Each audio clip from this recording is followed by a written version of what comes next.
कांग्रेस के प्रदेश मुख्यालय पर आयोजित प्रदेश कार्यकारिणी की बैठक में राजस्थान की बीजेपी सरकार के विफल 1 साल के बाद उसे घेरने की रणनीति बनाई गई। इस बैठक में प्रदेश अध्यक्ष गोविंद सिंह डोटासरा ने बताया कि 19 से 31 दिसंबर तक राज्य सरकार की विफलताओं को लेकर संभाग स्तर पर कई कार्यक्रम आयोजित किए जाएंगे। इनमें सरकार और राज्यपाल को घेरने की योजना है। तो वहीं डोटासरा ने बताया कि 20-21 दिसंबर को संभाग मुख्यालयों पर सरकार के खिलाफ प्रदर्शन किए जाएंगे। वहीं प्रेस कॉन्फ्रेंस आयोजित करके सरकार की विफलताओं को उजागर किया जाएगा।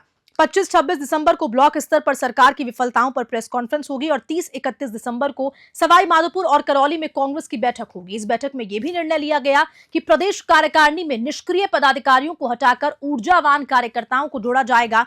पीएम नरेंद्र मोदी के जयपुर दौरे और पीकेसी और ईआरसीपी शिलान्यास को लेकर भी डोटासरा ने तंज कसा। उन्होंने कहा कि अगर केंद्र सरकार 90% वित्तीय मदद करती है तो इसे सरकार की उपलब्धि माना जाएगा, लेकिन ईआरसीपी योजना कांग्रेस की देन है। इस दौरान नेता प्रतिपक्ष टीकाराम जूली ने भी बीजेपी सरकार पर कटाक्ष किया और कहा कि ईआरसीपी तो कांग्रेस की योजना थी। उन्होंने ये भी पूछा कि मुख्यमंत्री को बताना चाहिए कि गोवर्धन जी के यहाँ ज्यादा धोख लगाई गई या फिर दिल्ली वाले देवताओं के यहाँ। जयपुर से ब्यूरो रिपोर्ट।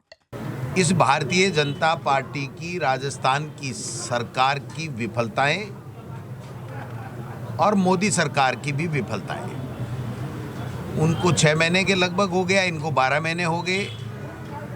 काम धाम कुछ किया नहीं, केवल सरकारी पैसे का दुरुपयोग कर रहे हैं, विज्ञापन दे रहे हैं, कभी प्रधानमंत्री को बुला रहे हैं, कभी इन्वेस्टमेंट सबमिट कर रहे हैं, राइजिंग राजस्थान का नारा दे रहे हैं, लेकिन धरातल पे कुछ नहीं है, केवल कागजों में है। तो इसको लेकर के हमने जो तमाम मुद्दे हैं उनके साथ में ये तय किया है। कल तो हम हमारे कुछ महत्वपूर्ण लोगों के साथ में जो संविधान रक्षक के रूप में जो हमारा कार्यक्रम 2 महीने का चल रहा है उसमें भी बुलाया है और उनके साथ में उनके कार्यक्रम को साझा करेंगे। 18 तारीख को हम मणिपुर की घटना हो चाहे दूसरी बात हो, हमने एआईसी से जो निर्देश मिले उसके तहत हम राज्यपाल महोदय के घेराव का कार्यक्रम शहीद स्मारक से करेंगे।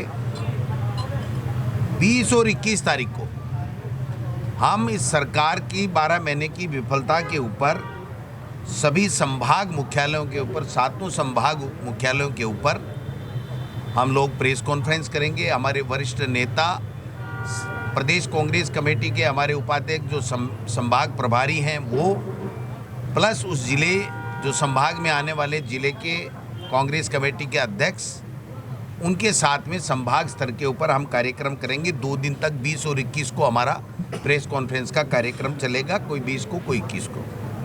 22 और 23 को हम सभी जिला मुख्यालयों के ऊपर, चूँकि संभाग मुख्यालय भी जिला मुख्यालय होता है इसलिए उसको छोड़ करके और बाकी सभी जिला कांग्रेस कमेटी वहाँ पर आयोजित कराएगी और यहाँ से हम जो हमारे ज़िले का प्रभारी है प्लस सीनियर लीडर हमारे कांग्रेस पार्टी के हैं, जो पूर्व मंत्री भी हो सकते हैं, पूर्व पदाधिकारी भी हो सकते हैं, उन लोगों को हम लोग भेज करके वहाँ पर प्रेस कॉन्फ्रेंस कराएंगे।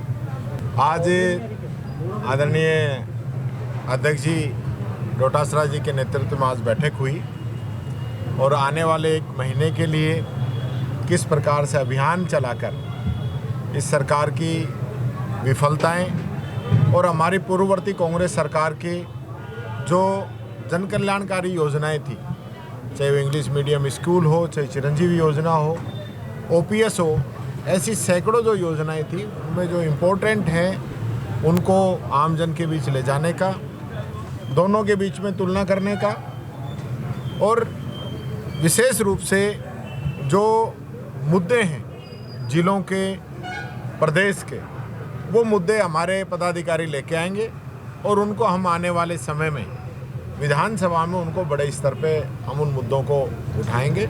ये कार्यक्रम पूरा हमारा रहेगा और मैं ये कहना चाहूँगा कि भजनलाल सरकार ये सोच के चले कि भाई कोई उनका जो मर्जी जो करेंगे वो करते रहेंगे, तो ये राजस्थान के अंदर चलने वाला नहीं है।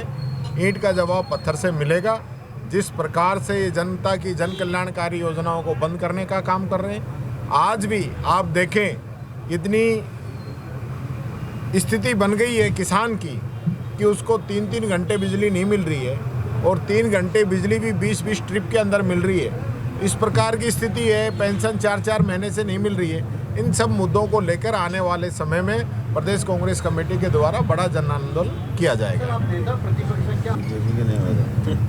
वो तो अध्यक्ष जी सही कह रहे हैं, बीजेपी के मंत्री खुद इस्तीफा दिए घूम रहे हैं और अभी कृषि मंत्री जी का जो मामला है उनका इस्तीफा अभी तक पता नहीं मंजूर हुआ है कि नहीं हुआ है।